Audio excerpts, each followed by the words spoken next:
Eu am uitat la campionatul ăsta fără să țin cu o echipă. Am crezut că o să țin cu cine o să joace mai bine.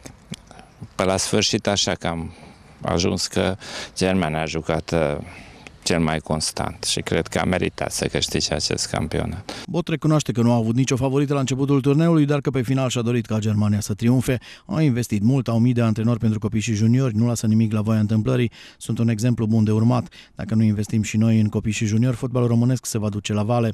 Germania nu are vedete de genul lui Messi, Neymar sau Ronaldo, echipa și spiritul lor de luptă le sunt vedetele. A completat Bot, care e de partea FIFA în privința balonului de aur.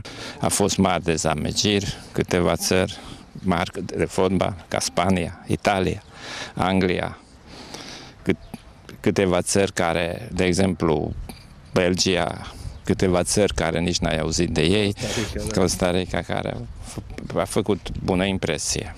Începe fotbalul ca să niveleze, că nu sunt așa mari diferențe între echipele mari și echipele mici care se califică se califică la campionatul mondial.